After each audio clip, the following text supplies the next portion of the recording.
Muy buenas tardes, bienvenidas a todos y a todos. Vamos a dar un par de minutitos más para recibir a los participantes que se están uniendo a esta sesión del seminario. Les recordamos que al término de este ciclo, que va a ser en noviembre de este año, estaremos gestionando la emisión de las constancias de participación para todos los que estemos en por lo menos 5 de las sesiones que hemos propuesto. Y pues bueno, ahora sí les doy la bienvenida. Gracias, doctora Cristina, por tu apoyo en esta sesión. Y a nuestros colegas que hoy nos acompañan como expertos de nuestras respectivas instituciones, la doctora Nancy González y la doctora Daisy Velázquez, así como la maestra Aimee Ramírez, quien va a participar hoy como anfitriona.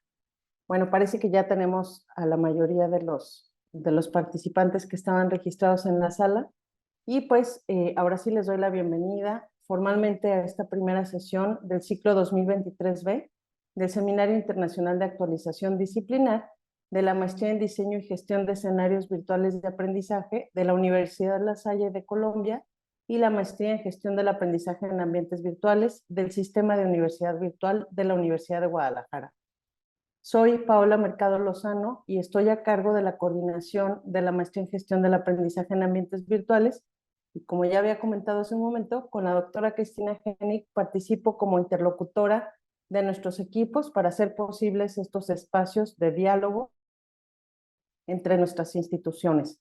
Esta tarde tenemos el gusto de contar con la anfitrionía de la maestra Aimee Ramírez, quien es técnico académico de la Coordinación de Diseño Educativo en UDG Virtual y a quien agradecemos su disposición. Gracias, maestra Aimee, por tu apoyo.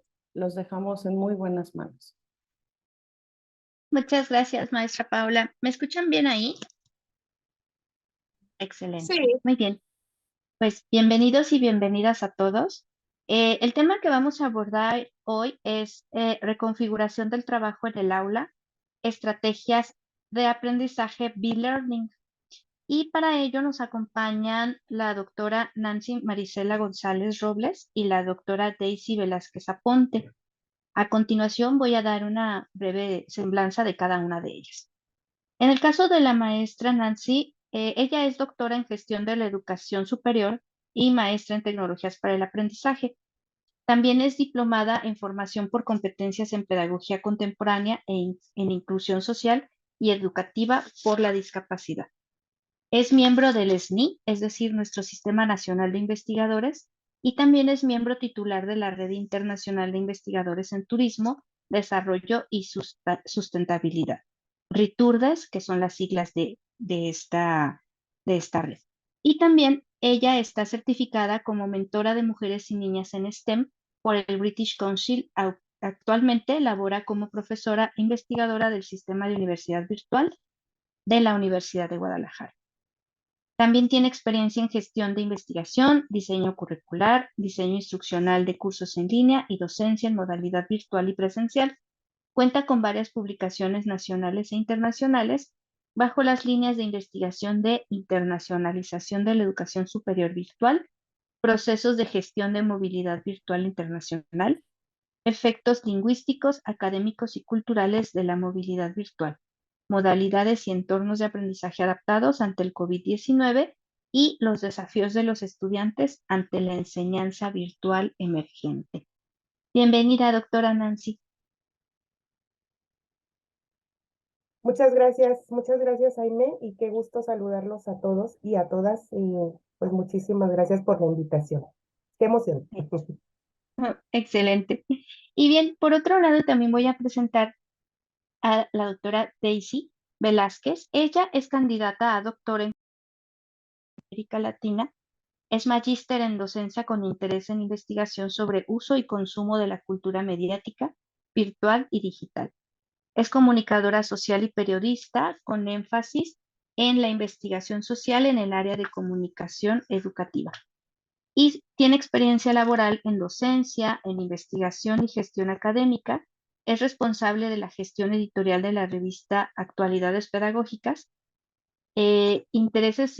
tiene intereses investigativos en temas de comunicación, educación, pedagogía, tecnología y en procesos cognitivos de lectura, escritura y oralidad, así como didácticas para la educación superior.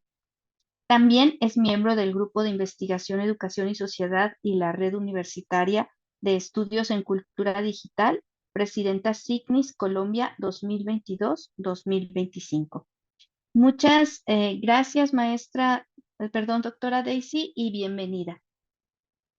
Jaime, muchas gracias a ti, a la doctora Paola y a la doctora Cristina por esta oportunidad. Muchas gracias. Muy bien. Y bueno, como ven nuestros asistentes, tenemos a dos expertas en la cuestión de educación virtual y sobre todo de e-learning, que es el tema que nos atañe el día de hoy. Les voy a explicar la dinámica de esta sesión. Es la siguiente. Nuestras invitadas expondrán el tema que hoy nos ocupa en un lapso máximo de 20 minutos cada una, ofreciéndonos algunas preguntas detonadoras para el intercambio con la audiencia. Además, los participantes podrán enviar sus dudas y comentarios durante las exposiciones a través del chat, a las que daremos respuesta al final de las mismas. También podrán levantar la mano para participar de viva voz al final de las dos exposiciones. Vamos a comenzar con la propuesta de la doctora Nancy. Nancy, ¿quieres que te avise 5 minutitos antes cuando sean los 20 minutos o tú tienes tu tiempo medido? No, si me haces favor, Aime, sí, por favor, porque luego yo me emociono y aquí nos dan Ok, las 8:09 de la noche. Sí, por muy favor, bien. Aime. Gracias. Bueno, pues adelante. Muy bien, muchas gracias. Voy a proyectar unas diapositivas muy breves que preparé para que todos podamos visualizarlas.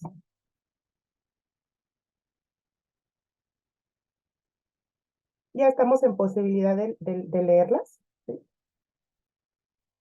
¿Todos las vemos? Sí, nada más si Sí. quieres ponerla como Sí, presentación. sí, es que Ya. está Listo. encima en las fotos de nosotros, no se ve completa. Ok. Ya, Eso ya se se puede ve bien. arreglar ya, ¿verdad? Pues, completa no. Lo que puede hacer, maestro, es Sí. que la parte de las imágenes en su computadora las puede minimizar. Ahora sí. Excelente. Bueno, pues sin más preámbulo, les agradezco nuevamente por su atención y la distinción de esta invitación que me hace la maestría en gestión del aprendizaje en ambientes virtuales de la UDG Virtual y también la Universidad de La Salle de Colombia. El tema que hoy vamos a platicar es esto, es una plática, es un intercambio de ideas, solamente es eso, es algo que todos estamos en posibilidad de comentar por muchas cuestiones, entre ellas nuestra formación, lo que nos estamos formando actualmente, nuestras experiencias como estudiantes, como docentes virtuales y simplemente como ciudadanos del mundo, ¿no? Entonces todos estamos en posibilidad de comentar acerca de este tema. El tema pues que hoy nos ocupa es la reconfiguración del trabajo en el aula y vamos a platicar específicamente de algunas estrategias de e-learning. ¿Sí? Sin embargo, no quisiera yo comenzar sin que hagamos un preámbulo histórico y conceptual, muy breve, no se preocupen, acerca de la modalidad de e-learning. Yo les preguntaría a ustedes, ¿qué es lo primero que piensan cuando se habla de e-learning? ¿Qué es lo primero que se les viene a la mente? Si a ustedes se les vienen a la mente computadoras, está bien. Si a ustedes se les viene a la mente un salón de clases, también está bien. Si a ustedes no se les viene nada a la mente, también está bien, ¿sí? Porque hoy vamos a platicar sobre ello. También les quiero preguntar, además de qué es lo primero que se les viene a la mente y si conocen algo sobre e-learning, eh, ¿ustedes saben si este es un concepto nuevo? Si este es un concepto que hemos venido experimentando ya a través de los años, si surgió con la pandemia, si antes ya había modalidad de e-learning, ¿sí? También les quiero preguntar si es indispensable el uso de computadoras y dispositivos electrónicos para poder acceder o participar en una modalidad de e-learning, ¿sí? ¿Esto será o no será? Sí, y sobre todo, y una pregunta que nos hacemos habitualmente, sobre todo los que nos dedicamos a la docencia, es ¿qué va a pasar con los maestros? Con estas modalidades y con la modalidad de e-learning, ¿qué pasará con los docentes? ¿Van a desaparecer? ¿Vamos a desaparecer?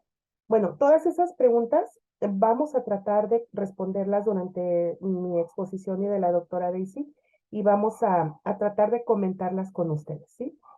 Bueno, vamos a iniciar con antecedentes muy rudimentarios, como ustedes pueden ver, ¿sí? Pero no podemos hablar de e-learning sin hablar sobre su origen, ¿no? O sobre sus antecedentes, mejor dicho, que son los programas a distancia. Los programas a distancia que no es otra cosa que es una reconfiguración del trabajo en el aula, o también conocido como una opción educativa alterna al trabajo en el aula o a lo que conocemos como una educación formal, tradicional, eh, etcétera, ¿no? Que nos estamos refiriendo no a otra cosa que a la modalidad presencial o a la modalidad cara a cara, que también le podemos llamar así, ¿sí? Entonces, obviamente, pues vamos a poder hacer referencia al programa, a los programas a distancia y a sus orígenes en la educación por correspondencia y este tipo de modalidades educativas, ¿no? Con el paso de los años se empieza a haber producción de materiales no solo impresos, sino también audiovisuales, en radio, la televisión, cassettes, CDs, etcétera, hasta que finalmente llegamos a una computadora muy rudimentaria como esta, que no hacía otra cosa que acompañar el ritmo de aprendizaje de las comunidades que aprenden. Entonces, estos serían los antecedentes de la modalidad y no podíamos no comentarlos, ¿no? Luego, ¿qué pasa? Llega el COVID-19 y una de las preguntas que yo les hacía es, entonces, la modalidad de e-learning y otras modalidades no convencionales surgen a raíz de la pandemia o no, ¿sí? Pues lo cierto es que no, ¿sí? Que estas modalidades tienen muchísimos años atrás, pero el COVID-19 nos dio una gran oportunidad a las personas que nos dedicamos a la educación a distancia desde hace muchísimos años y a la educación mediada por tecnologías, de transmitir ahora sí lo que hemos querido transmitir por muchísimos años, ¿no? Y de darle validez a este tipo de modalidades mediadas por tecnología y que ahora sí sea considerada de calidad. ¿Sí? No porque antes no lo fuera, por supuesto que no, sino que ahora a partir de esta experiencia que nos dio la vida de estar en un laboratorio mundial, ¿no? En la cual experimentamos ciertas cosas que ustedes ya saben, bueno, pues aquí se nos da la oportunidad entonces de darle una mayor visibilidad a nivel mundial de las modalidades no convencionales y de las modalidades mediadas por tecnología. Pero repito, no quiere decir que ahí hayan surgido estas modalidades, por supuesto que no. ¿Qué pasa? Que empiezan a desarrollarse y a enriquecerse los modos y las formas pedagógicas. ¿Sí? A nivel internacional empieza a haber combinación de modalidades, empieza a haber combinación de estrategias, empieza a haber combinación de modelos, ¿no? Pero no solo eso, también empieza a haber una combinación de escenarios, una combinación de metodologías y de herramientas. Y cuando nos referimos a escenarios, estamos hablando de escenarios de todo tipo, tanto presenciales como virtuales, ¿no? Aulas, escenarios reales de aprendizaje, plataformas educativas y otras, ¿no? También empiezan a confluir, a combinarse las didácticas presenciales y aquellas que son mediadas por tecnología, pero no solo eso, sino que se empieza a dar, lo que hablaba yo anteriormente, una mayor validez a los escenarios virtuales de aprendizaje como verdaderos entornos de enseñanza y aprendizaje. ¿Sí? Y ello nos lleva entonces a llegar todos a confluir o a tener un acuerdo entre lo que es la modalidad e-learning. Entonces, básicamente, como ustedes lo pueden leer ahí, es un modelo educativo o es una modalidad educativa que está basada en dos tipos de entornos, que es el entorno presencial y los entornos virtuales. Y la combinación de esto, pero no solamente una combinación burda o una combinación 50-50, por decirlo de alguna manera, sino aquella en la que hay una búsqueda de proporcionalidades que estén enfocadas a mejorar las prácticas educativas y a enriquecer los entornos que tradicionalmente se habían estado manejando. Y sobre todo a utilizar en ventaja de las personas que aprenden lo mejor de ambos mundos, ¿sí? Lo mejor de la modalidad presencial, lo mejor de las modalidades virtuales. Entonces, básicamente eso es la modalidad Peer Learning, es una combinación de diferentes elementos. ¿Qué se combinan? Se combinan diferentes cuestiones, ¿no? Entornos, como ya habíamos dicho, aula física y virtual, tiempos, cuestiones sincrónicas y asincrónicas, hablando de sincronía, lo que sucede al mismo tiempo, como esta comunicación que estamos teniendo nosotros, o lo que sucede no en tiempo real, sino diferido. Pero también se da una combinación de estrategias, modelos y recursos educativos que se utilizan en beneficio de las personas que aprenden o para potenciar el aprendizaje, ¿sí? Entonces aquí García Aretio muy acertadamente nos dice que pues para que todo esto se dé y para que se dé un aprendizaje, pues debe haber una planeación, ¿sí? Y que todo lo que yo les estoy platicando tiene que tener una intención y una estrategia didáctica adecuada, ¿sí? Cuando se intencionan los aprendizajes y cuando se intencionan la combinación de entornos, la combinación de tiempos y la combinación de estrategias, entonces podemos hablar de una educación B-Learning de calidad. Es decir, no se trata de combinar por combinar, ¿no? A esto nos referimos. Bueno, entonces, ¿qué sucede? Se empiezan a reconfigurar los trabajos en el aula. Y lo que antes era, ya no es. ¿Sí? No quiere decir, voy a ser un poco reiterativa en esto, que a raíz de la pandemia simplemente ya no haya educación presencial como la que había, ¿sí? O que el trabajo presencial ya no sea funcional, ¿no? No se trata de eso, se trata de que hay modelos que están reconfigurando el trabajo que se venía haciendo. Y qué bueno, que la educación tradicional en la cual el profesor, que es una figura súper importante, muy importante en la educación, ya no es simplemente el repositorio de conocimientos que habla y vacía toda la información con los estudiantes y los estudiantes tienen una actuación pasiva en el proceso, sino que en la actualidad esta presencialidad se ve enriquecida con diferentes estrategias. Yo voy a platicarles muy brevemente de tres modelos de reconfiguración del trabajo en el aula. Uno se llama el modelo rotativo y como ustedes lo pueden ver ahí en una imagen, espero que la puedan ver con claridad. Bueno, el alumno aprende rotando en un salón por diferentes actividades supervisadas. ¿Qué pasa? En un mismo salón de clase puede haber un pequeño grupo que está tomando clase con el profesor o con la guía del profesor. En ese mismo salón está un grupo haciendo ejercicios o juegos o viendo videos en alguna computadora o alguna herramienta tecnológica. Y en ese mismo espacio hay otro grupo que está haciendo un debate, ¿no? En equipo. Y luego los estudiantes van pasando por cada una de las actividades, todo con la guía del profesor y todo totalmente estructurado y estratégicamente diseñado, ¿no? Y eso se le llama modelo rotativo. Luego tenemos el modelo de laboratorio, que es muy común, sobre todo en las escuelas donde se aprende idiomas, ¿sí? Entonces, sobre todo, pero hay de muchas formas, ¿no? Entonces, el alumno aprende experimentando y desarrollando distintas habilidades en un mismo espacio, ¿sí? Mientras algunos estudiantes están practicando verbalmente algún idioma, por ejemplo, este es un ejemplo. Otros estudiantes están practicando listening, están escuchando, y otros estudiantes están practicando la gramática, ¿no? En con diferentes herramientas, con diferentes retos. Y otro que es muy sonado, que es el aula invertida o flipped classroom. Este es un modelo muy interesante porque ¿cómo les puedo decir? Es invertir precisamente invertir las actividades que hacen los estudiantes. Las lecciones se toman fuera del aula y las tareas se hacen dentro del aula. ¿Sí? Es decir, los estudiantes tienen que preparar a lo que van a ir al salón. Y qué bueno, Sí, porque antes, o bueno, en un modelo tradicional, se venía al salón a leer, se venía al salón a que el profesor explicara y quedaba muy poco tiempo para experimentar, para debatir, para conversar sobre algo.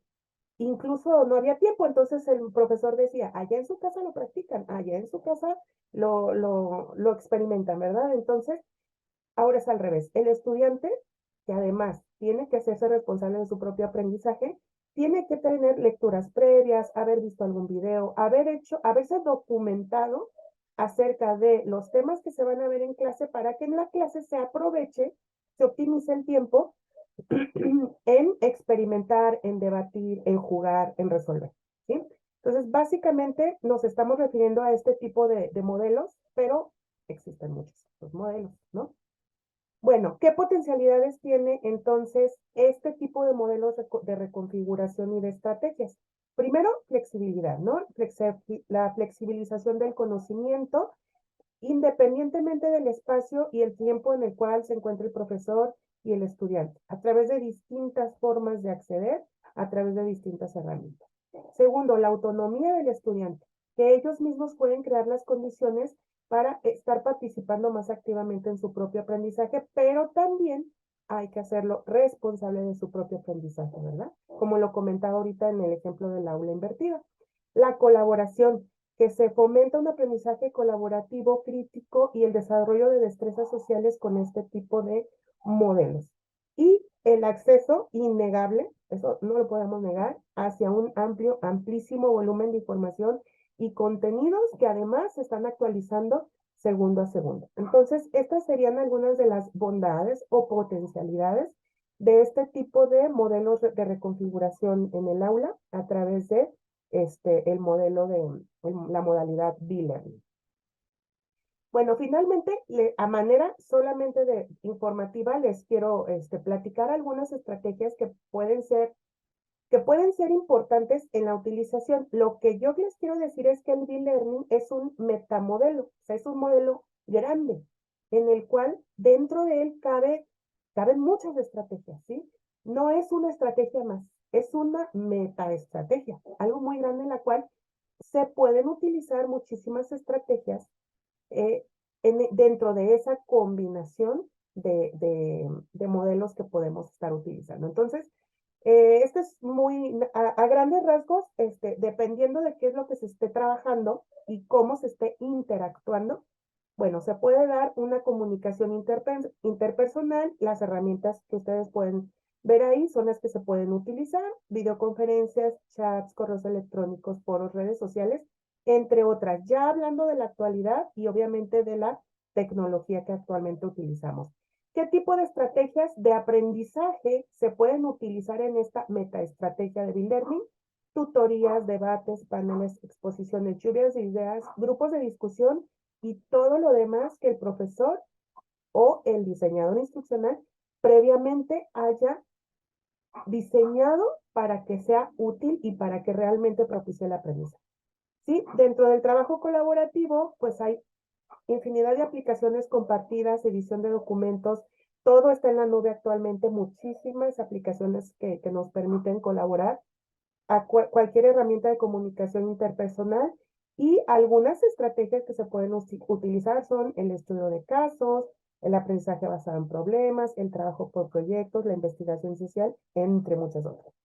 ¿Sí? Cuando se busca que la interacción sea entre el estudiante y el contenido, entonces se pueden utilizar como herramientas repositorios de recursos, juegos, videojuegos, realidad virtual, realidad aumentada, laboratorios virtuales, entre otros, para poder implementar estrategias de gamificación, de juegos de rol, simuladores, estudios de caso, aprendizaje basado en problemas, proyectos, entre otros, ¿sí? Y sobre todo también cuando se pretende hacer evaluación, se puede realizar a través de portafolios digitales, quizzes, ejercicios, etcétera, a través de las estrategias de entrega de actividades, diarios reflexivos o entrevistas de evaluación, entre muchos otros. ¿Sí? Esto es solamente un esbozo de esta metaestrategia que se puede utilizar de una manera, o se trata de que sea de una manera muy adecuada, ¿no? Para propiciar el aprendizaje. Entonces, yo los invito a que reflexionemos así brevemente, acerca de 3 aspectos muy importantes, ¿no? Todo suena muy bien, todo suena muy bonito, o yo lo creo así, para mí es muy emocionante hablar de estos temas, pero bueno, vamos a preguntarnos, entonces, primero, ¿somos realmente flexibles? Es decir, ¿tenemos la capacidad de cambiar de los modelos tradicionales a este tipo de modalidades o a este tipo de reconfiguraciones? ¿Realmente permitimos que nuestros estudiantes o si nosotros somos, no sé, administrativos o gestionamos la educación, que nuestros maestros realmente innoven, realmente puedan hacerlo? ¿Recuerdan ustedes antes, cuando un maestro se salía del aula a dar la clase a un jardín? Simplemente ese cambio era muy significativo para los estudiantes, pero a veces había problemas institucionales y decían, ¿cómo que se salió al jardín a dar la clase en lugar del aula? O sea, ¿estamos realmente preparados para ser flexibles? También, ¿estamos preparados en cuestión de conectividad, herramientas, capacitación? ¿Sabemos utilizar las herramientas? ¿Sabemos de estos modelos? ¿Sabemos cómo utilizarlos eh, de una manera óptima?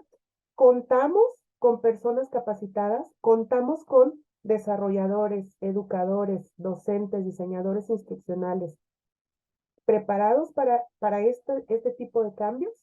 Y también una de las preguntas que yo creo que es clave, ¿qué va a suceder con los docentes? Los docentes van a perder su trabajo, van a trabajar menos. No sé si a ustedes les tocó escuchar en la pandemia que se decía en algunas ocasiones, los maestros ya no quieren trabajar, los maestros quieren dar clase virtual, ¿no?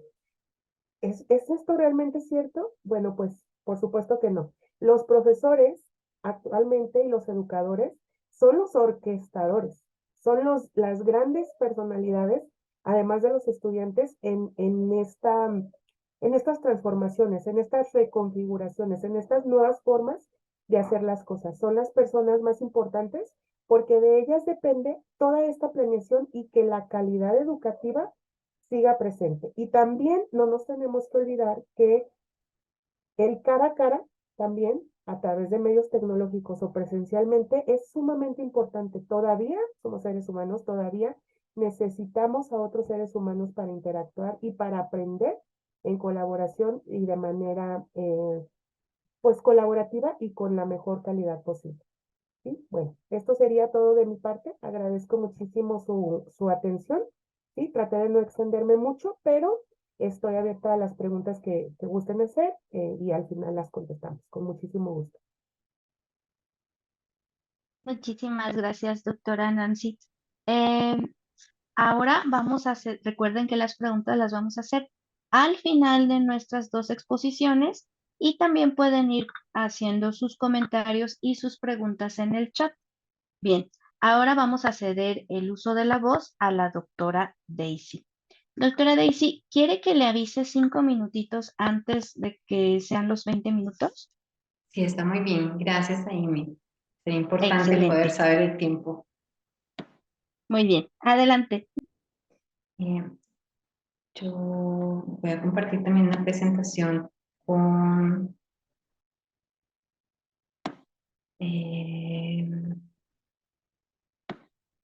con ustedes. Me estoy pidiendo unos permisos. No sabía que tenía que darle tantos permisos. Unas diapositivas breves. Ay, no me deja compartir. A ver, voy a revisar.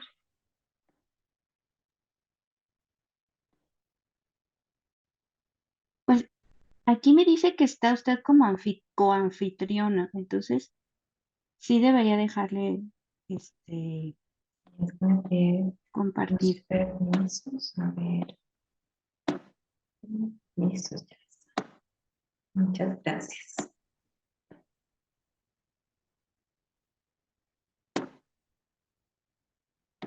Ya podemos ver su pantalla. Muchas gracias. Muy bien, entonces, en Si este gusta ponerla a modo de presentación, maestra. sí, está un poquito lento, ya. Ya, listo. En es- Adelante. Gracias, Amy.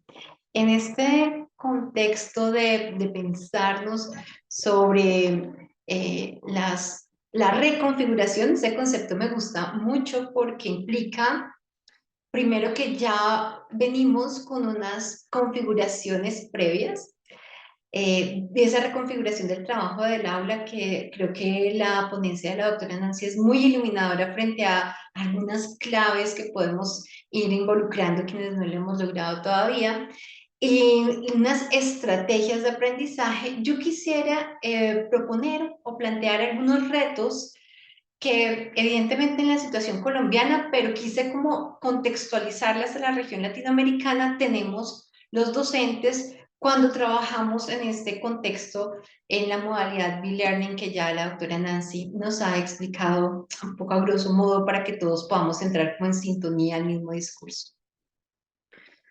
Para Edgar Morin, esas formas, esas combinaciones de enseñanza, de formas de enseñar, se convierten en oportunidades o situaciones complejas, ¿cierto? Entonces, dice, bueno, sí, el B-Learning es simple, pero también es complejo. Es simple porque prácticamente es apoyarnos en cosas que hemos venido haciendo tradicionalmente en lo presencial y procurar un espacio, un uso importante de los recursos para suplir algunos momentos en los que formamos en la autonomía, para que haya, alguien ponía ahora en los comentarios, una apropiación autodidacta de los conceptos y de los ejercicios del aprendizaje. Entonces dice Morán que se constituye básicamente en la integración de unas experiencias de aprendizaje presencial con unas online, pero también tiene que ver con esas otras posibilidades a través de diseños, como ya lo decía también la doctora Nancy, entre lo presencial y lo virtual y los otros contextos en los que esto puede ser aplicado.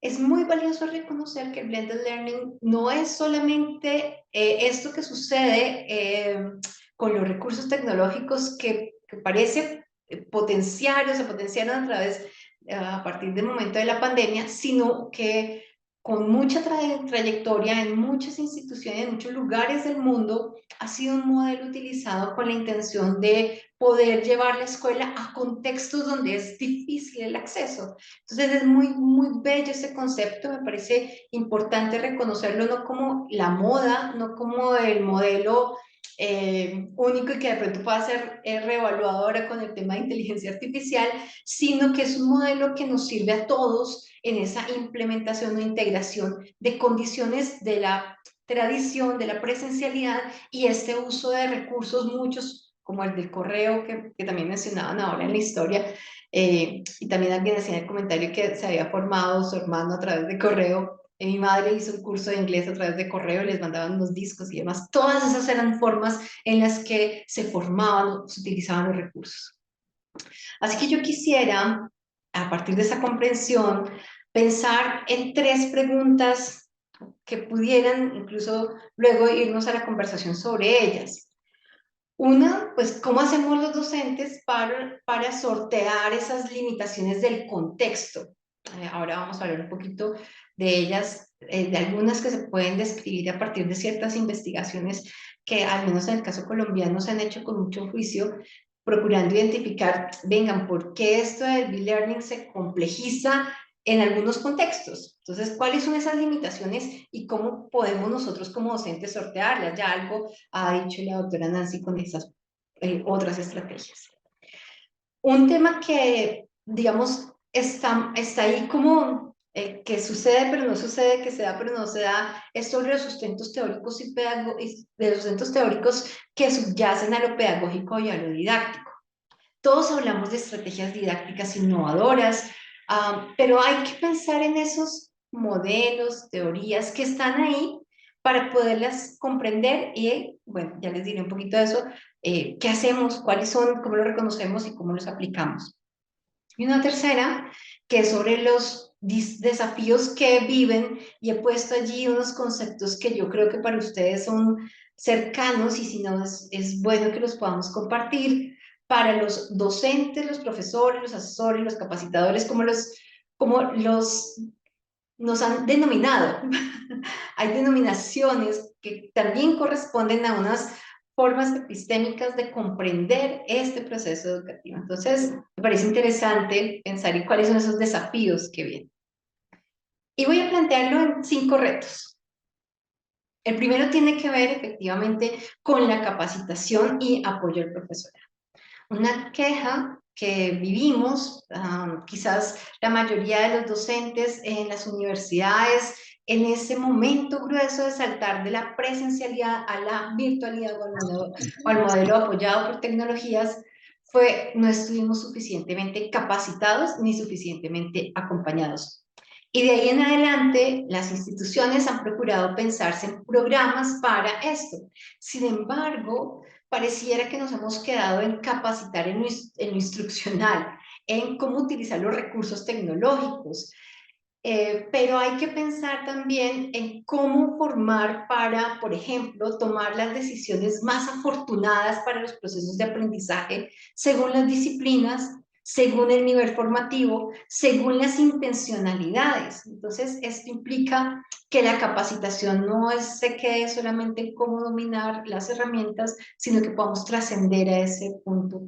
Y para ello, pues, es necesario plantear unos procesos que además permitan o favorezcan el desarrollo de ejercicios investigativos que lleven a la comprensión más amplia de lo que es la teoría, ¿cierto? Esa praxis, ese vínculo entre la teoría y la práctica que pueda ayudarnos a comprender como docentes cuáles son los elementos que favorecen el proceso de enseñanza en las modalidades B-Learning y cómo logramos que eso se dé de manera prolongada, además, no solamente mientras se hace la transición, no solamente mientras arranca el semestre, sino de manera permanente. Ello podría pensarse como un programa de tutorías y aquí hay unas experiencias bien bellas, yo creo que pueden darse en cualquier escenario, en la que los profesores experimentados acompañan a los neófitos y esa guía, ese acompañamiento fomenta el trabajo colaborativo, que es esencial en la formación B-Learning. De allí que podamos luego implementar otras estrategias al interior de las aulas que nos ayuden a fortalecer la comprensión sobre qué es esto del B-Learning y nos permita también darle una comprensión más holística al consenso, a la comprensión de la enseñanza en estos contextos. Adicional en ese reto de la capacitación y apoyo al profesorado, pues está la posibilidad de pensarse en proyectos multidisciplinares. Si hay algo que es muy valioso y necesario en este momento, es comprender las posibilidades de proyectos integradores, de actividades en las cuales los campos disciplinares encuentran puntos de convergencia y se hacen muy potentes. Entonces, fíjense que estos retos, o este reto en ese momento, plantea algunas aristas sobre las cuales podemos, ¿cierto?, empezar a trabajar, hacer un esfuerzo. Venga, yo nunca me había pensado en cómo integrar mi área, mi disciplina con otra. Entonces, vale la pena pensarlos. Un segundo reto, pues, tiene que ver con el tema de las barreras del idioma. A mí este tema me toca muchísimo porque pretendemos o buscamos que esta modalidad llegue a todos los contextos, a todos los confines, a todas las latitudes.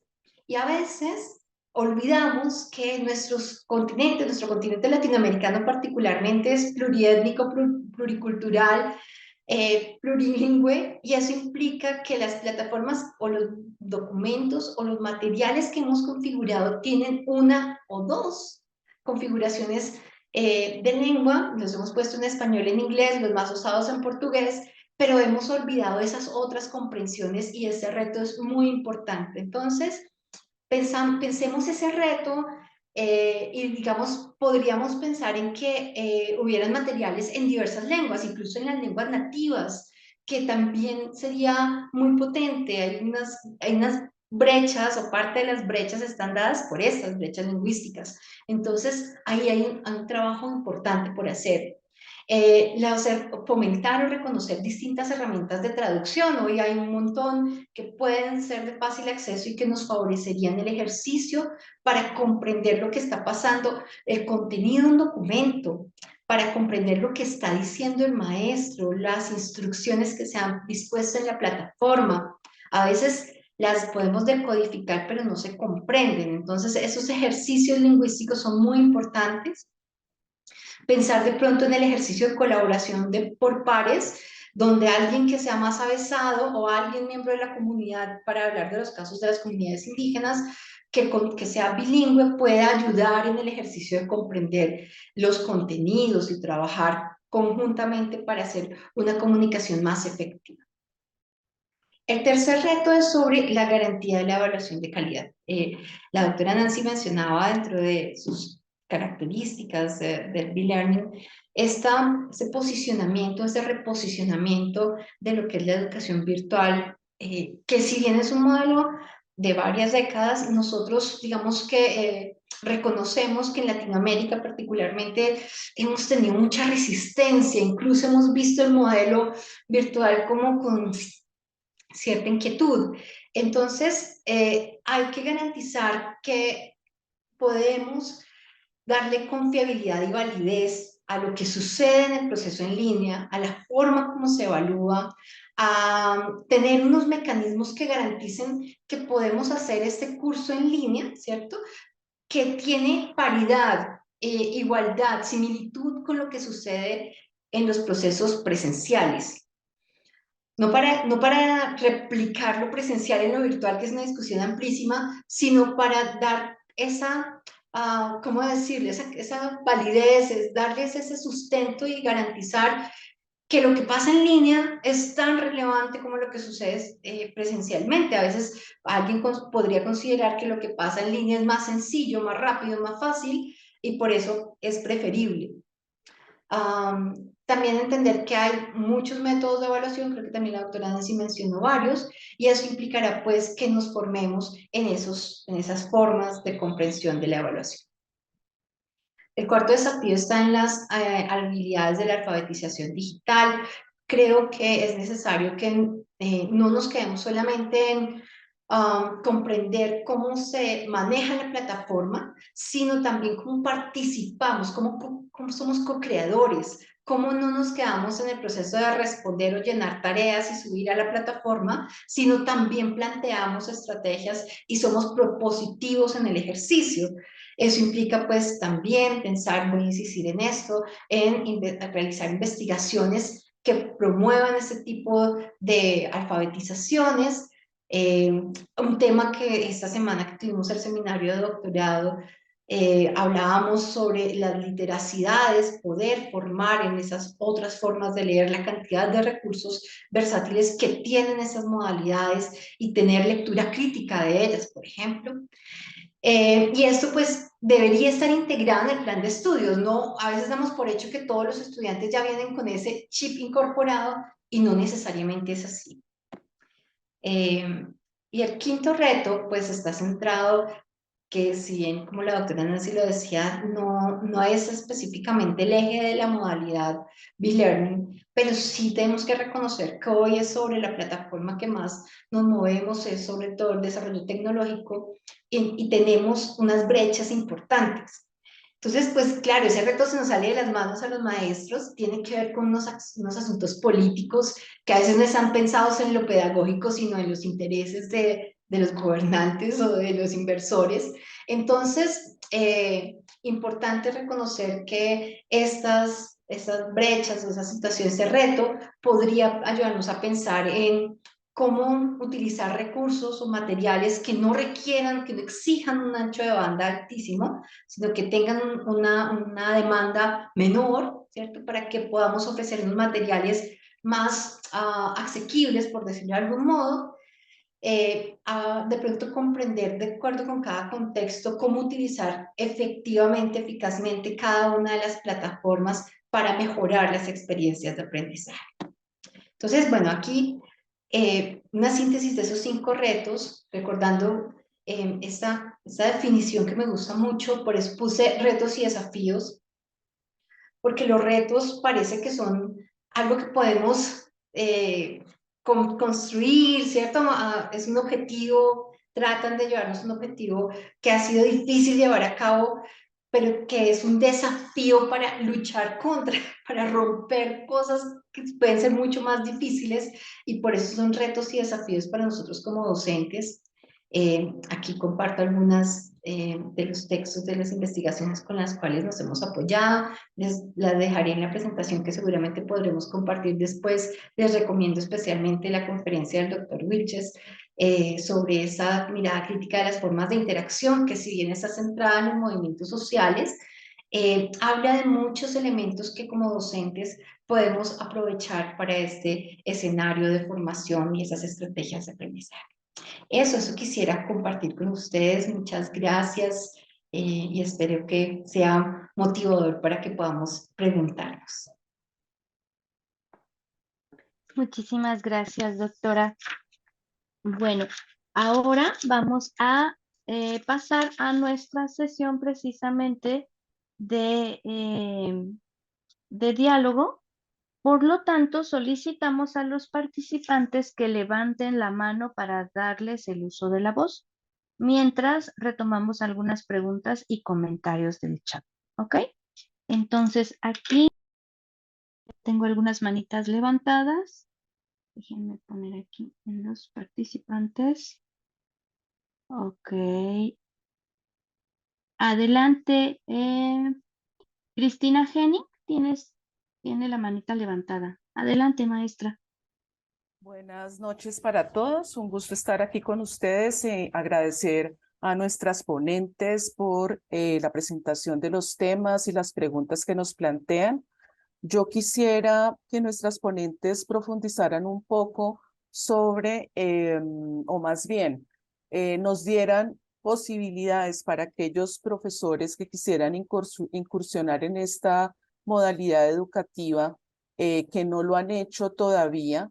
¿Qué recomendaciones, qué sugerencias podrían darles a nuestros maestros y maestras que quisieran empezar a incursionar en esta modalidad educativa?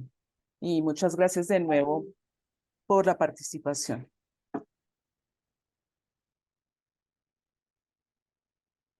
Muy bien. No sé quién quiera empezar, si la maestra Daisy o la maestra Nancy. Si gustas, puedo responder brevemente. Adelante. Gracias, Aime. Bueno, pues mire, sin duda, yo creo que los profesores, durante toda la vida, las personas que se dedican a la docencia o nos dedicamos a la docencia, tenemos uno de los trabajos más demandantes y arduos que hay en la vida, pero también uno de los más satisfactorios. Y además, con el paso de los años, hemos dado evidencia y cátedra de lo que es la adaptación y de lo que es el amor por la profesión. ¿Sí? Yo hablé de la pandemia, no quiero centrarme en ese tema porque no es el tema que nos atañe, pero a partir de la pandemia se demostró nuevamente que los profesores y el amor por el trabajo que desempeñan y desempeñamos es lo que nos va a mover hacia reconfigurar, esta palabra que también a mí me gusta mucho, reconfigurar las formas en las cuales estamos haciendo las cosas.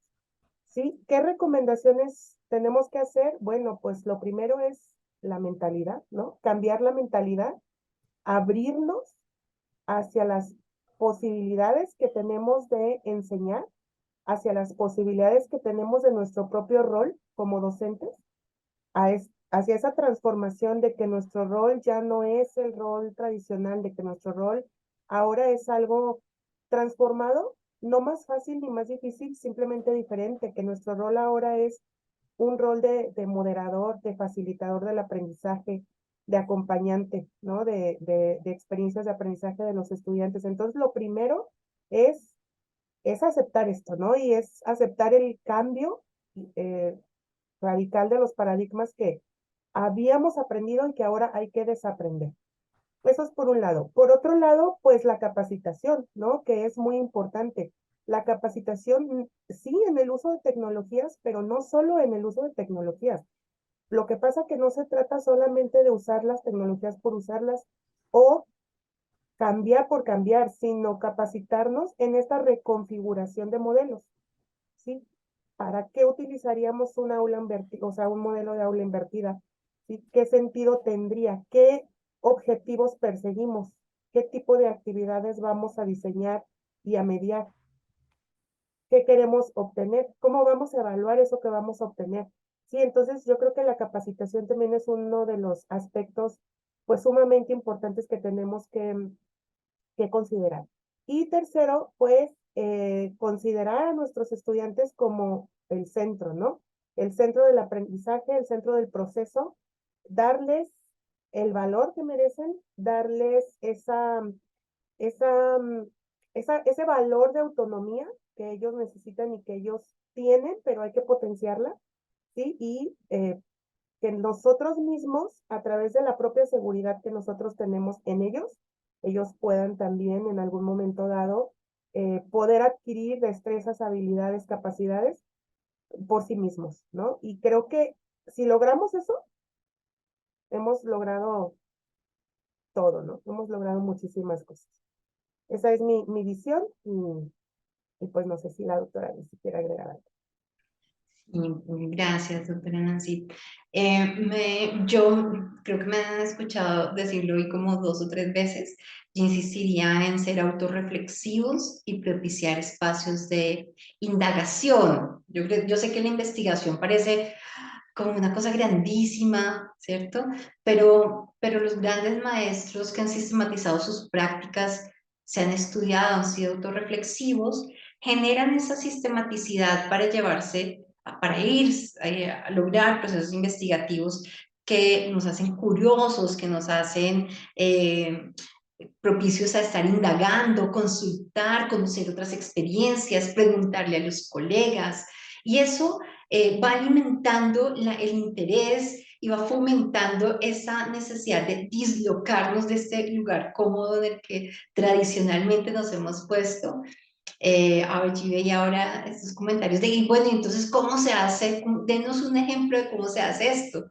Eso es, esa curiosidad es la que nos debe llevar a propiciar el diálogo.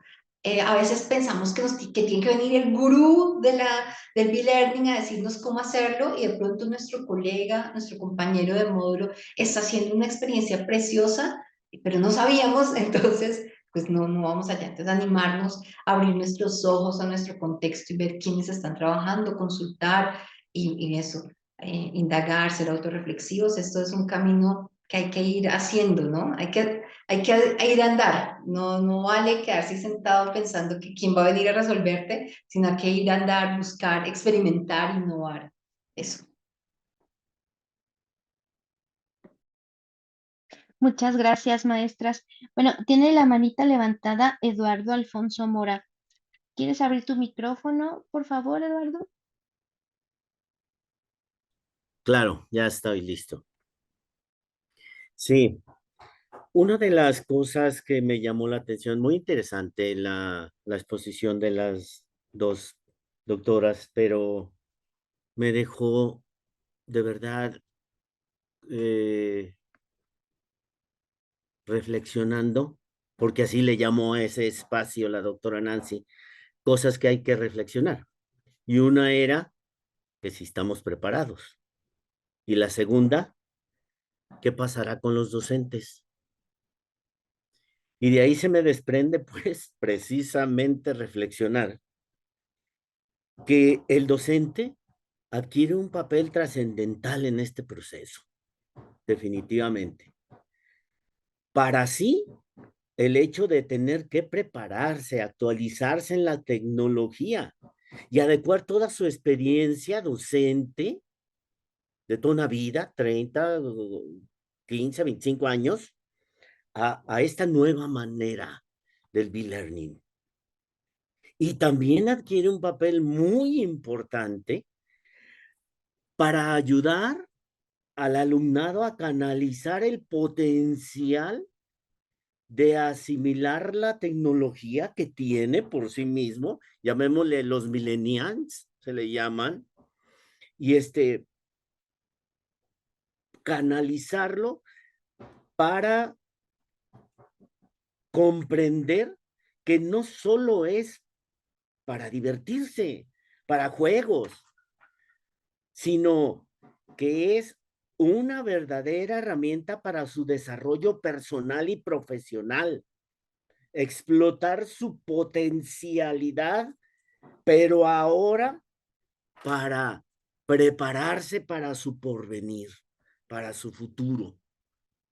Y entonces, esos papeles que debe asumir uno como asesor, como docente, pues bueno, son trascendentales, creo yo. Y lo asumo, me quedó el saco tremendamente, ¿no? Gracias. Muchas gracias a usted, maestro Eduardo. Tiene toda la razón. Tenemos esta tarea por delante, de tanto docentes, para llevar a cabo esto y una de las cosas era lo que decían, bueno, la capacitación, pero también las ganas de capacitarse, ¿no? Esa es algo importante de parte de nosotros como docentes. No sé si alguien más quiera o tenga alguna pregunta, algún comentario. Recuerden que ustedes pueden levantar su mano para darles la palabra. Mientras vemos si alguien levanta su manita, voy aquí al chat porque hay muchísimos mensajes de reflexión que me gustaría como leer, ¿no? A lo largo de todas las exposiciones empezaron como a llegar y bueno, de los que tengo aquí, que dice el maestro Rafa Morales, yo creo que una tendencia en educación fue hacia dejar la mayor parte del trabajo al docente. El docente es el que estudiaba para preparar su clase y los estudiantes la hacían de simples receptores del conocimiento, explicado por el docente. En su punto máximo de esta tendencia, ahora nos damos cuenta que eso está mal, que el esfuerzo por aprender debe estar al lado del estudiante y el docente está ahí para guiar el proceso. Las preguntas son, ¿cómo hacer ese salto en sentido contrario? ¿Cómo cuando las expectativas de alumnos, de padres de familia y directivos es otra? Aquí nos deja estas preguntas de reflexión el maestro Rafa, que también es interesante responder, ¿verdad? Y a mí me parece que menciona una cuestión del rol del docente, que efectivamente somos guías nada más, somos aquellos que estamos ahora detrás del escenario, podríamos decirlo, y precisamente como las potencialidades que mencionaba la maestra Nancy, bueno, estas nuevas modalidades nos, nos permiten, nos permiten, bueno, la flexibilidad, la autonomía del estudiante y sobre todo la colaboración, ¿no? La colaboración del estudiante. Por eso se anima a usar estas estrategias de aprendizaje activo. Déjenme ver si hay manitas levantadas. Ok. Aquí no lo veo. Y bueno, entonces me retorno ay, sí, activé los subtítulos, perdón. Me retorno aquí otra vez al chat y no sé si las maestras les gustaría contestar a este par de preguntas que ponía el maestro Rafa, ¿no? Ujú. Pues a mí me gustaría participar, ahí leí Sí, la adelante. pregunta del doctor Rafael y me parece tan interesante. Este, yo difiero un poco, o sea, no creo que la educación tradicional esté mal. O sea, decir mal o bien me parece como muy aventurado porque así nos formamos, ¿no? Muchos de los que estamos aquí, y médicos y maestros y todo, así nos formamos. No, creo que no está mal, sino que en la actualidad podemos observar nuevas formas, ¿no? De hacer las cosas. Y es muy cierto lo que dice el doctor Rafael. ¿Cómo le hacemos si los mismos estudiantes no están dispuestos? ¿Cómo le hacemos si los mismos padres de familia no están dispuestos? ¿Cómo le hacemos si las instituciones mismas nos truncan un poco? Pero eso también me parece que se presta a la reflexión, ¿no? Para esto es este espacio. Me emociona mucho que el profesor Eduardo Alfonso dice, me dejaron pensando, y qué bueno. Y qué bueno, por eso estamos aquí, ¿no? Qué bueno que estamos pensando y reflexionando. Quisiera dar yo un ejemplo para responder un poco, más bien para agregar un poco el comentario del doctor Rafael. ¿Qué hacemos si los estudiantes no quieren? ¿No quieren qué? ¿No quieren aprender? ¿O no quieren aprender como están aprendiendo? ¿Sí? No sé si a ustedes les tocó ver, yo tengo TikTok, espero que todos tengan, porque es muy divertido. Y a mí me tocó ver un video en TikTok, que luego después me fui a YouTube a verlo, o sea, hablando de las herramientas, que se llamaba Zombies en la escuela. Les tocó verlo, ha estado muy, muy, muy de moda últimamente. Y voy a dar un ejemplo de ese video que me impactó mucho. Era un chico de secundaria argentino. Sinceramente no recuerdo su nombre, pero muy interesante. Y él dijo, yo estoy en la escuela, recibiendo información del maestro, hablando de historia, matemáticas, y estoy con una ansia de irme a mi casa, con una ansia de llegar a mi casa y de empezar a indagar por mí mismo acerca de los aviones, porque me encanta aprender acerca de los aviones. Entonces, quisiera llegar a mi casa ya para ver un video sobre los aviones, ponerme a hacer una maqueta, ponerme a hacer aviones de papel y ver cómo es que vuelan, ¿no? Uno hacia otro lado, con qué materiales, con qué figuras. Y ya quiero ir. Y cuando estoy en la escuela, siento que estoy en una prisión. Realmente es un video muy impactante. Siento que estoy en una prisión.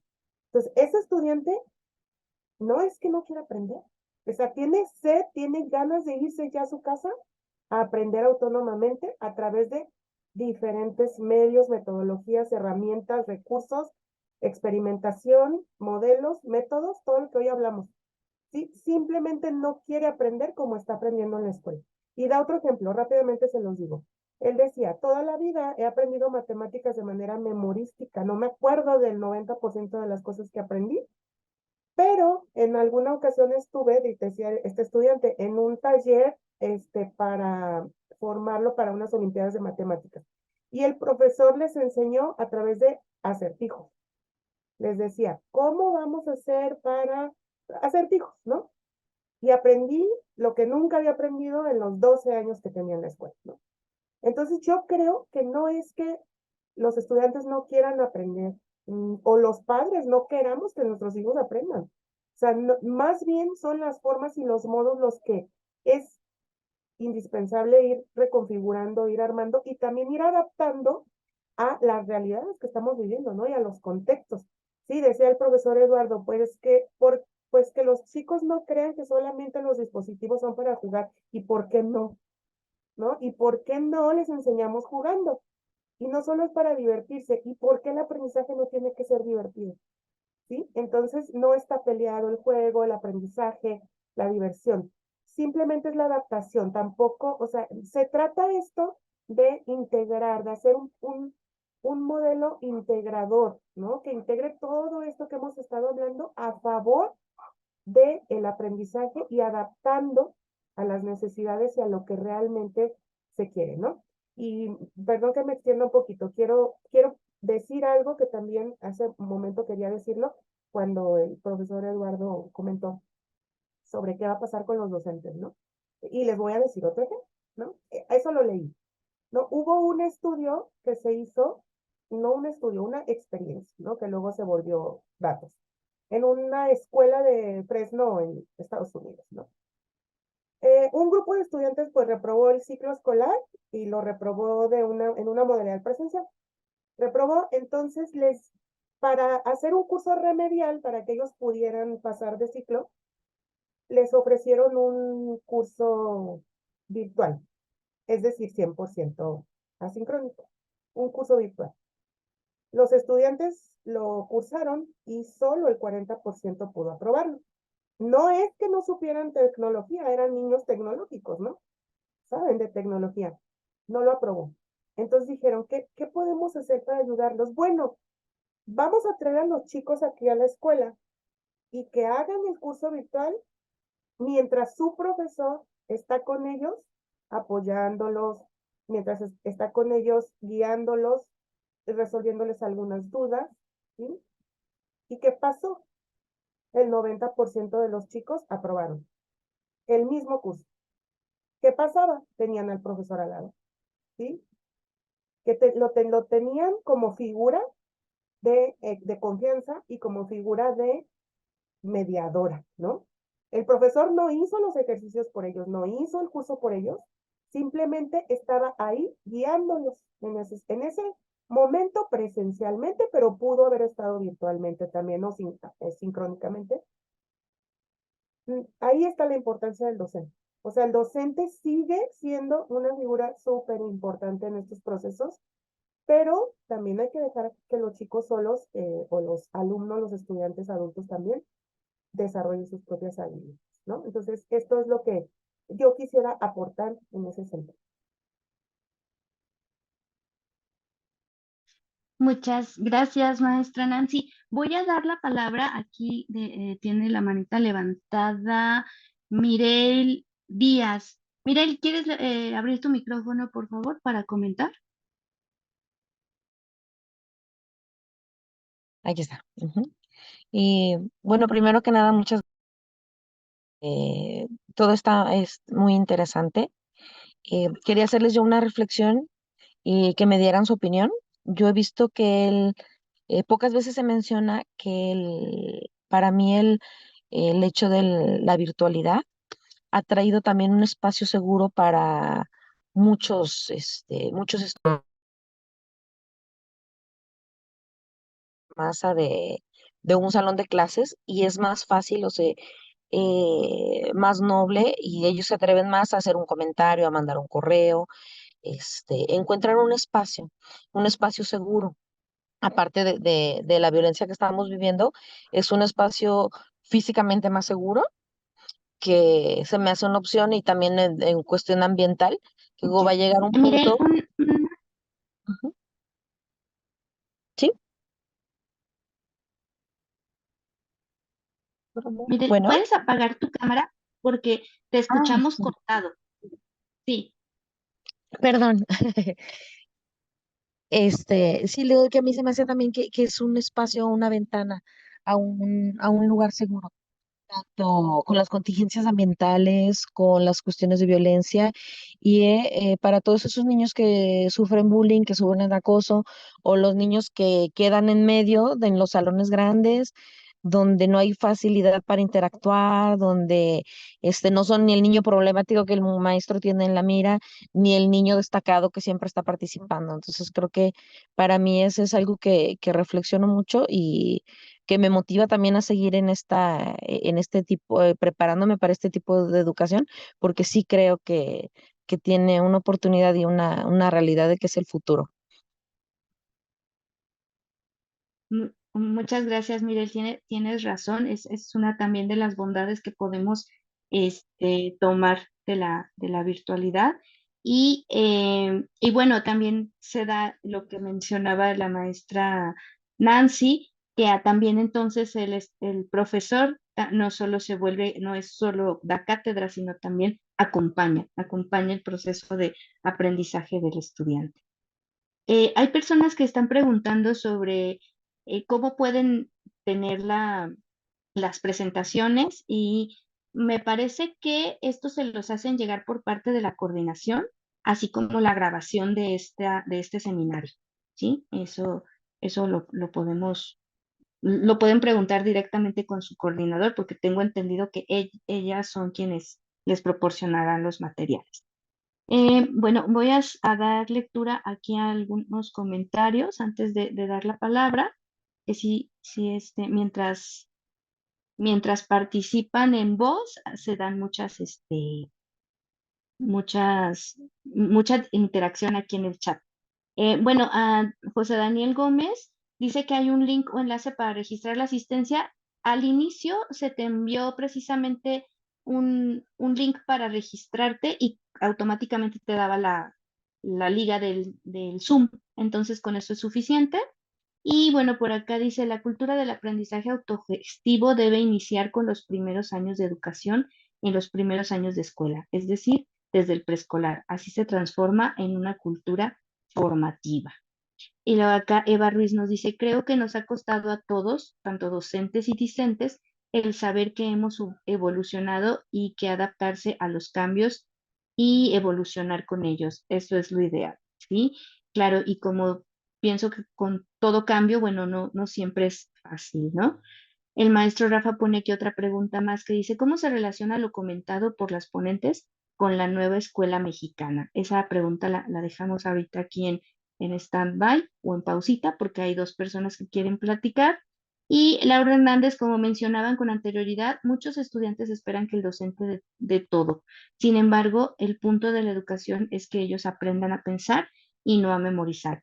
Y bueno, ya lo explicaban aquí las una de las ponentes. Bien, una manita levantada es la de Luis Enrique Quiroga. Luis Enrique, ¿quieres abrir tu micrófono? Ok, ¿ya está abierto? ¿Se escucha? Sí, sí, muy bien. Perfecto. Bueno, ante todo, muchas gracias, doctoras Nancy, doctora Daisy, por esta conferencia, por este diálogo que nos suscita muchas preguntas y como lo planteaba la doctora Daisy, también muchos retos, ¿no? Pero con relación a lo que plantea la doctora Nancy Maricela acerca de la experiencia con el estudiantado, ¿no?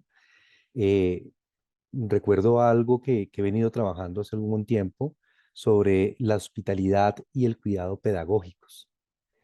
En época de pandemia se hizo muy evidente. De hecho, la doctora Daisy sé que tuvo una experiencia muy grata al visitar escenarios rurales de lo que llamamos aquí en Colombia la Colombia profunda, en donde a pesar de la precariedad tecnológica y la vulnerabilidad social, los maestros y maestras rurales hicieron una gran labor al acercarse a sus estudiantes, al promover el diálogo, la escucha, al hacer incluso que se lograra eso que a veces es tan difícil, ¿no? Como el encendido de la cámara para que lográramos reconocernos y ponerle rostro humano a la interacción, ¿no? Por eso cuando la profesora Nancy comentaba las experiencias que conoce en Estados Unidos y en otros escenarios sobre la presencia del maestro, pienso que es muy importante, ¿no? Y pienso que en estos escenarios de e-learning también es muy importante la hospitalidad, o sea, que los docentes logramos hacer sentir a los estudiantes que son acogidos, que llegan a un escenario de acogida, de cuidado, de protección, en donde lo que saben se les valora, en donde los sueños que tienen se les impulsa, en donde también lo que ignoran se les cuenta, se les informa, ¿no? Pienso que el cuidado pedagógico hoy día es muy importante como lo ha sido siempre en el aula y en los escenarios virtuales eso no tiene que pasar de lado, ¿no? Reconocer al otro, a la otra, llamar al estudiante incluso por su nombre, ¿no? Es tan importante, sobre todo en los escenarios virtuales. Tomaron la molestia de decirle a Fernanda, hola, Aime, hola, bienvenida, Verónica, ¿cómo estás? ¿Cómo estuvo tu día? Yo siento que eso genera empatía y logra que haya ya una disposición al aprendizaje muy importante, ¿no? Entonces, esa quería ser mi intervención acerca de que recordemos eso que hemos ganado con la experiencia, la hospitalidad y cuidado pedagógico en la interacción con nuestros estudiantes en los escenarios virtuales. Muchas gracias. Muchísimas gracias, maestro Luis Enrique. Efectivamente, ese sería también una de nuestras pues misiones, tanto en la presencialidad, pero efectivamente también a la distancia. Es muy importante siempre, no solo el acompañamiento, sino esa empatía, esa personalización del aprendizaje, ¿verdad? Como bien lo dice, con nombrarte pues ahora sí, por tu nombre de pila, como decimos por acá, pues ya da mucho. Tenemos aquí otras dos participaciones, ya vamos a empezar a cerrar nuestro diálogo, pero quiero darle la palabra a Verónica García. Vero, ¿quieres abrir tu micrófono? Sí, muy buenas tardes, maestra. Gracias a todos. Gracias, maestra Nancy, maestra Daisy, por esta presentación tan valiosa. Yo estoy estudiando el séptimo semestre de la licenciatura en Desarrollo Educativo y en este semestre justamente estamos viendo la virtualidad. De hecho, hay dos cursos, el de análisis de contextos virtuales y la epistemología de la virtualidad. Por eso quise tomar esta serie de conferencias que apuntan a que me van a servir muchísimo y sobre todo lo que acaba de decir ahorita nuestro participante anterior. Es muy importante porque ya decía la maestra Nancy también, el acompañamiento de los profesores, de los asesores en la virtualidad es indispensable. yo me sentía, así como decía la maestra Nancy, súper abandonada al principio. Soy una persona adulto mayor y aún en la virtualidad llegué a ver comentarios de compañeros que son más jóvenes que yo en el estudio en línea. Paradójicamente decimos en la realidad virtual o en la virtualidad y se sentían abandonados. Decían, bueno, pues es que detrás de la computadora estoy haciendo un estudio, una tarea, yo no veo a nadie, no me siento acompañado, etcétera. Yo también eso se los hice saber a muchos de mis maestros y sí es tremendo porque estamos llegando a un momento en el que realmente estamos conviviendo a través de una pantalla y a través de momentos asincrónicos, a través de virtualidad o realidad virtual y no vemos a nuestros maestros o no vemos a los maestros y yo creo que poniéndome en el lugar de los estudiantes, sí es cierto que se sienten como que fuera de contexto. De hecho, el proyecto anterior, los alumnos de secundaria, tuve 50 alumnos de secundaria en el proyecto que intervine y ellos me decían, pues es que, oye, parece que se saltaron de cuarto de primaria a primero de secundaria porque realmente no sabían leer. Y me decían, pues es que los maestros luego abrían sus pantallas, no nos pasaban lista, no nos saludaban, no se interesaban. Y ya nada más nos decían, ¿hicieron la tarea? A ver, levanta la mano, ¿quién hizo la tarea? Cosas así, ¿no? Muy, muy frívolo el ambiente virtual. Y esa es una de las cosas que, como comentaban ahorita las dos doctoras, es importante, que son retos que debemos tener presentes nosotros como asesores, como capacitadores, como mediadores, como maestros, como todos los títulos que les hemos ido poniendo y se nos irá poniendo a los futuros maestros, debemos tener en cuenta. Muchas gracias por esta intervención, maestras. Saludos. Muchísimas gracias, maestra Vero. Voy a Todavía no, aquí a... todavía no. Gracias. Y voy a darle la palabra a Fernanda. Esta va a ser nuestra última participación para poder dar cierre con la participación de nuestras expertas. Adelante, Fernanda. Bueno, hola a todos, buenas tardes, noches. Antes que nada, muchas gracias por las aportaciones que nos brinda la maestra Nancy, la doctora Daisy. Bueno, yo estudié pedagogía y como mencionaba Luis, la verdad, la pedagogía en esta parte del e-learning y learning juega un papel muy importante para que nosotros podamos no solo motivar a los alumnos, sino realmente nosotros involucrarnos y que ellos se sientan más que acogidos, sientan que nosotros somos quienes estamos con ellos apoyándolos hacia su educación.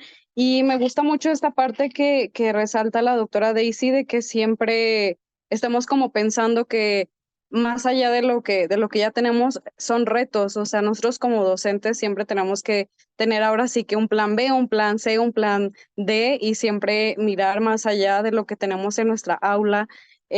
Bueno, yo fui maestra de primaria y creo que a los alumnos les entusiasma mucho cuando nosotros como maestros damos un poco más de lo que podemos hacer y creo que eso también se presta mucho para las tecnologías. Creo que siempre dar un poco más de lo que podemos dar o de lo que ya brindamos en las plataformas o en nuestras clases, creo que dar un poquito más de nosotros beneficia y aporta a que nuestros estudiantes se sientan motivados, se sientan acogidos y como menciona, a lo mejor a veces la virtualidad suele ser fría, pero a veces también la presencia de un maestro que no da más aunque estemos con ellos, también eso demuestra que no nos interesa. Entonces yo considero que esta, ay, perdón, no sé, creo que alguien, no sé si alguien está interviniendo, quiere aportar algo.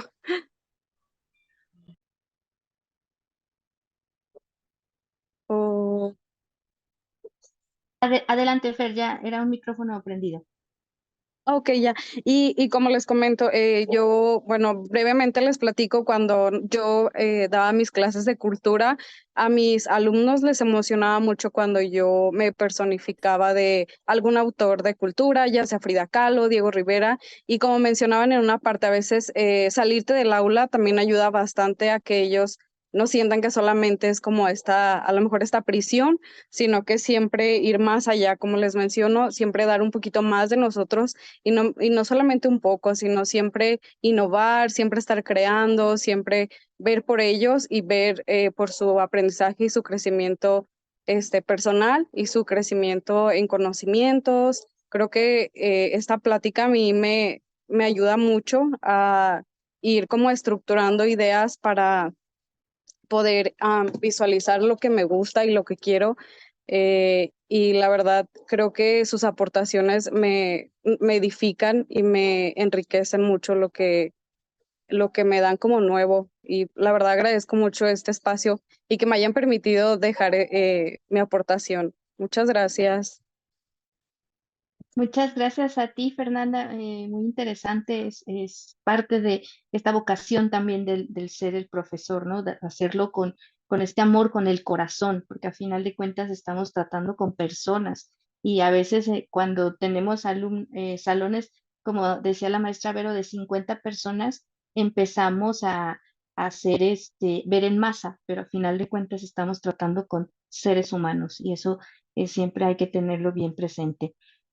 Bueno, antes de finalizar, les quiero pedir a nuestras invitadas que nos compartan un comentario final de cierre en 2 minutitos. Entonces, quiero darle la palabra a la doctora Daisy si quisiera hacer un comentario de cierre. Sí, yo quisiera decir que en esencia nos estamos formando como docentes, independientemente de que sea esté mediado o no por tecnologías, lo que nos mueve a esta formación, este propósito de educarnos, de formarnos, tiene como esencia que vamos a acompañar procesos de enseñanza-aprendizaje. Hoy será sobre nuevas tecnologías, quizás más mañana será sobre realidad virtual, inteligencia artificial y demás dimensiones, pero la preocupación por el lugar del maestro es una preocupación de toda la vida. Desde los filósofos, ya Platón estaba preocupado por que las personas iban a leer mucho y entonces los profesores iban a ser innecesarios o quienes lideraban iban a ser innecesarios. Y hoy en día lo vimos con la televisión, con la radio, con la prensa, con el cine. Sí, cada vez está la misma preocupación, pero el sujeto que nos estamos formando, el sujeto que se pone al frente, como lo decía ahora Fernanda, es aquel que da siempre un poco más. Así que pensar que nos estamos formando como acompañantes, como guías, como referentes, es fundamental. Freire habla de ese rol docente con unas características humanas bellísimas, el que acompaña, el que da, el que gesta. Entonces, invitarnos a eso, a que veamos esto, pues hoy son esos recursos, estas mediaciones, y seguramente luego habrán otras. Tendremos que adaptarnos, pero en esencia seremos maestros. Muchísimas gracias, doctora. Estoy completamente de acuerdo con usted. Doctora Nancy, ¿quiere dar su último comentario, por favor? Tenemos aquí un tiempecito para cerrar. Sí, cómo no. Sí, cómo no, Ime, muchísimas gracias. Bueno, quisiera agradecer a todas las personas que se conectaron, que nos escucharon.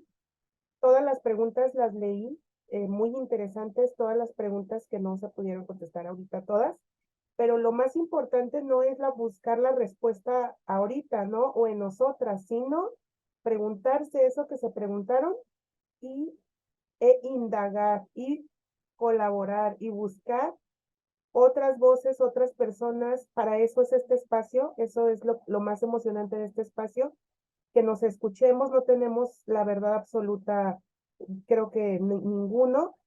Todos tenemos cierto conocimiento, cierta preparación, cierta experiencia, y no hay verdades absolutas, ¿no? Entonces, muchas gracias a todos los que nos escucharon. Yo no quisiera irme sin que, más bien no quisiera irme y que sucediera que se pensara que la modalidad presencial y las modalidades mediadas por tecnología están peleadas. No, no se trata de eso, se trata de ni tampoco de encontrar un punto medio. Se trata de armonizar, ¿verdad?